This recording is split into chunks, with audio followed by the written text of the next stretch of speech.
ಅಗ್ರಹಾರದಲ್ಲಿ ಕರ್ಮಕಾಂಡ ಮುಂದುವರೆದಿದೆ. ಜೈಲಿನಲ್ಲಿ ಈಗ ಮತ್ತೆ 8 ಮೊಬೈಲ್ ಹಾಗೂ 6 ಸಿಮ್ ಕಾರ್ಡ್ಗಳು ಪತ್ತೆಯಾಗಿದೆ. ಮಂಗಳವಾರ ಟವರ್ 1ರಲ್ಲಿ ರೇಡ್ ಮಾಡಿದ್ದಾರೆ ಸಿಬ್ಬಂದಿಗಳು. ರೇಡ್ ಮಾಡಿದಂತ ಸಂದರ್ಭದಲ್ಲಿ ಈಗ 8 ಮೊಬೈಲ್ ಹಾಗೆ 6 ಸಿಮ್ ಕಾರ್ಡ್ಗಳು ಪತ್ತೆಯಾಗಿದೆ. ದೂರು ದಾಖಲಿಸಿ ತನಿಖೆಯನ್ನ ಕೈಗೊಂಡಿದ್ದಾರೆ ಪ್ರಭಾರ ಅಧೀಕ್ಷಕ ಕರ್ಣ. ಮತ್ತೆ ಜೈಲಿನಲ್ಲಿ ಇದೇ ರೀತಿಯಾದಂತಹ ಅಕ್ರಮಗಳು ಮುಂದುವರಿತಾ ಇದೆ. ಬೆಂಗಳೂರು ಕೇಂದ್ರ ಕಾರಾಗೃಹದಲ್ಲಿ ಪತ್ತೆಯಾದಂತಹ ಮೊಬೈಲ್ ಹಾಗೆ ಸಿಮ್ ಕಾರ್ಡ್ಗಳಿವು. ಟವರ್ 1ರ 3ನೇ ಬ್ಯಾರಕ್ನ 6ನೇ ಕೊಠಡಿಯಲ್ಲಿ ತಪಾಸಣೆಯನ್ನ ನಡೆಸಿರ್ತಾರೆ ಜೈಲು ಸಿಬ್ಬಂದಿಗಳು. ಈ ವೇಳೆ 6 ಮೊಬೈಲ್, 6 ಸಿಮ್ ಕಾರ್ಡ್ ಜೊತೆಗೆ 1 ಚಾರ್ಜರ್, 3 ಚಾಕು ರೀತಿಯಾದಂಥ ವಸ್ತುಗಳು ಕೂಡ ಅಲ್ಲಿ ಪತ್ತೆಯಾಗಿದೆ. ಟವರ್ 1ರಲ್ಲಿ ತಪಾಸಣೆ ಮಾಡ್ತಾರೆ. ಪ್ರತಿ ಬಾರಿಯೂ ಕೂಡ ಈ ರೀತಿಯಾದಂಥ ತಪಾಸಣೆಯನ್ನ ಮಾಡಿದಂಥ ಸಂದರ್ಭದಲ್ಲಿ ಒಂದಲ್ಲ ಒಂದು ಈ ರೀತಿಯಾದಂಥ ವಸ್ತುಗಳನ್ನ ವಶಕ್ಕೆ ಪಡೆದುಕೊಳ್ಳಲಾಗ್ತಾ ಇದೆ. ಶೌಚಾಲಯದ ಕಲ್ಲಿನ ಅಡಿಯ ಜಾಗದಲ್ಲಿ ಬಟ್ಟೆಯಲ್ಲಿ ಸುತ್ತಿಟ್ಟಿದ್ರಂತೆ 2 ಮೊಬೈಲ್. ಆ 2 ಮೊಬೈಲ್ಗಳು ಸದ್ಯ ಪತ್ತೆಯಾಗಿದೆ. ಟವರ್ನ 1ರ 9ನೇ ಬ್ಯಾರಕ್ನ ಹೊರ ಆವರಣದಲ್ಲಿ 2 ಮೊಬೈಲ್ಗಳು ಪತ್ತೆಯಾಗಿರುವಂಥದ್ದು. ಪ್ರಭಾರ ಅಧೀಕ್ಷಕ ಕರ್ಣ ಬಿ ಕ್ಷತ್ರಿಯವರಿಂದ ಪರಪ್ಪನ ಅಗ್ರಹಾರ ಪೊಲೀಸ್ ಠಾಣೆಯಲ್ಲಿ ದೂರು ನೀಡಲಾಗಿದೆ. ದೂರು ದಾಖಲಿಸಿ ತನಿಖೆಯನ್ನ ಕೈಗೊಂಡಿದ್ದಾರೆ ಅಧಿಕಾರಿಗಳು. ಪರಪ್ಪನ ಅಗ್ರಹಾರದಲ್ಲಿ ಸಾಕಷ್ಟು ದಿನಗಳಿಂದಲೂ ಕೂಡ ಇದೇ ರೀತಿಯಾದಂತಹ ಅಕ್ರಮ ಚಟುವಟಿಕೆಗಳು ನಡೀತಾ ಇದೆ. ಆದರೂ ಕೂಡ ಇದಕ್ಕೆ ಸರಿಯಾದ ರೀತಿಯಲ್ಲಿ, ಸೂಕ್ತ ರೀತಿಯಲ್ಲಿ ಹಾಗಾದರೆ ಕ್ರಮವನ್ನು ತೆಗೆದುಕೊಳ್ತಾ ಇಲ್ವಾ ಅನ್ನುವಂಥ ಪ್ರಶ್ನೆ ಮುನ್ನೆಲೆಗೆ ಬರ್ತಾ ಇದೆ.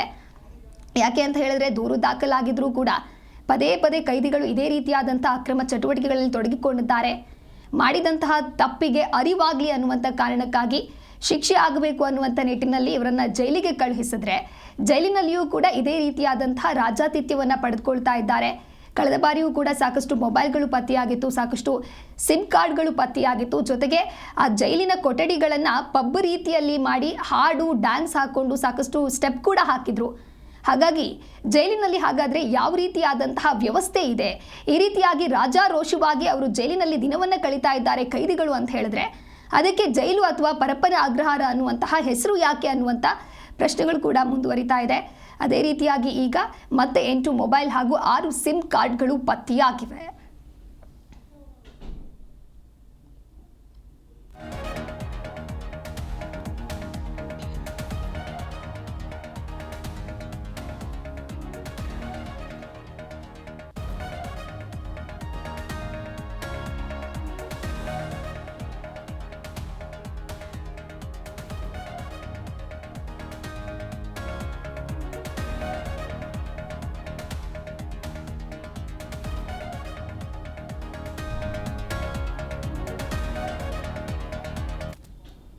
ಈ ಕುರಿತಂತೆ ಮತ್ತಷ್ಟು ಮಾಹಿತಿಯನ್ನು ನೀಡಲಿದ್ದಾರೆ ನಮ್ಮ ಪ್ರತಿನಿಧಿ ದೂರವಾಣಿ ಸಂಪರ್ಕದಲ್ಲಿ. ಮೂರ್ತಿ, ಪರಪ್ಪನ ಅಗ್ರಹಾರದಲ್ಲಿ ಇದು ಮೊದಲ ಬಾರಿ ಅಲ್ಲ. ಯಾವಾಗೆಲ್ಲ ತಪಾಸಣೆ ಮಾಡ್ತಾರೆ ಆ ಸಂದರ್ಭದಲ್ಲೆಲ್ಲ ಈ ರೀತಿಯಾದಂತಹ ಮೊಬೈಲ್ಗಳು, ಸಿಮ್ ಕಾರ್ಡ್ಗಳು ದೊರೀತಾ ಇದೆ ಅಂತ ಹೇಳಿದ್ರೆ ಕಟ್ಟುನಿಟ್ಟಿನ ಕ್ರಮವನ್ನು ತೆಗೆದುಕೊಳ್ತಾ ಇಲ್ವಾ, ಅಥವಾ ಅವರಿಗೆ ಅವಕಾಶ ಮಾಡಿಕೊಡ್ತಾ ಇದ್ದವ್ರು ಯಾರು?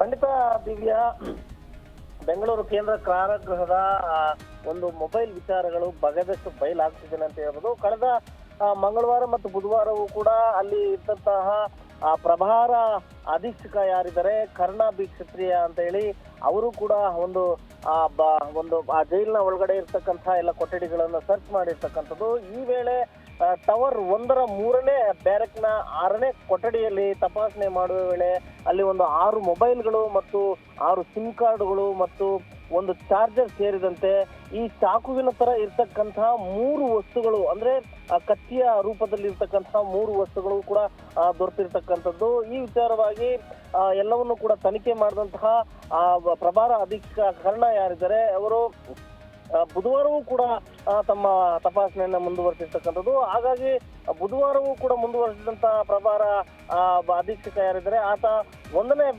ಟವರ್ 1ನೇ ಟವರ್ನಲ್ಲಿ 9ನೇ ಬ್ಯಾರಕ್ನಲ್ಲಿ ಕೂಡ ಸರ್ಚ್ ಮಾಡಿರ್ತಕ್ಕಂಥದ್ದು. ಆ ವೇಳೆ ಆ ಒಂದು ಶೌಚಾಲಯದ ಹೊರಗಡೆ ಭಾಗದಲ್ಲಿ ಇರ್ತಕ್ಕಂತಹ ಗೋಡೆಯಲ್ಲಿ, ಒಂದು ರೀತಿಯ ಬಟ್ಟೆಯಲ್ಲಿ 2 ಮೊಬೈಲ್ಗಳನ್ನ ಸುತ್ತಿಟ್ಟಿರ್ತಕ್ಕಂಥ, 2 ಮೊಬೈಲ್ಗಳು ಕೂಡ ಬಟ್ಟೆಯಲ್ಲಿ ಸುತ್ತಿಟ್ಟಿರ್ತಕ್ಕಂಥ ಮೊಬೈಲ್ಗಳನ್ನ ವಶಪಡಿಸಿಕೊಂಡಂತಹ ಜೈಲು ಸಿಬ್ಬಂದಿ ಏನಿದ್ದಾರೆ ಇವರು ಪರಪ್ಪನಗರ ಠಾಣೆಯಲ್ಲಿ ಪ್ರಕರಣವನ್ನು ಕೂಡ ದಾಖಲು ಮಾಡಿ ಈಗಾಗಲೇ ತನಿಖೆಯನ್ನು ಮುಂದುವರಿಸಿರ್ತಕ್ಕಂಥದ್ದು. ಹಾಗಾಗಿ ಪರಪ್ಪನಗರ ಜೈಲಿನಲ್ಲಿ ಇತ್ತೀಚೆಗೆ ಅಲೋಕ್ ಕುಮಾರ್ IDGP ಆಗಿ ಚಾರ್ಜ್ ತಗೊಂಡ ನಂತರ ಸ್ಪೆಷಲಿ ಬೆಂಗಳೂರು ಕೇಂದ್ರ ಕಾರಾಗೃಹದಲ್ಲಿ ಒಂದು ರೀತಿಯ ಕಟ್ಟುನಿಟ್ಟಿನ ಕ್ರಮಗಳನ್ನ ಕೈಗೊಳ್ತಾ ಇರ್ತಕ್ಕಂಥದ್ದು. ಕಳೆದ ವಾರವಷ್ಟೇ ಜೈಲು ಪ್ರಭಾರ ಅಧೀಕ್ಷಕ ಕರ್ಣ ಮೇಲೆ ಕೂಡ ಒಂದು ಕೈದಿಗಳು ಹಲ್ಲೆಗೆ ಯತ್ನ ಮಾಡಿದ್ರು. ಈ ವಿಚಾರವಾಗಿ ಕೂಡ ಪರಪ್ಪನಗರ ಪೊಲೀಸ್ ಠಾಣೆಯಲ್ಲಿ ಪ್ರಕರಣ ಕೂಡ ದಾಖಲಾಗಿದೆ. ಆ ವಿಚಾರವಾಗಿ ತನಿಖೆ ಕೂಡ ನಡೀತಾ ಇದೆ.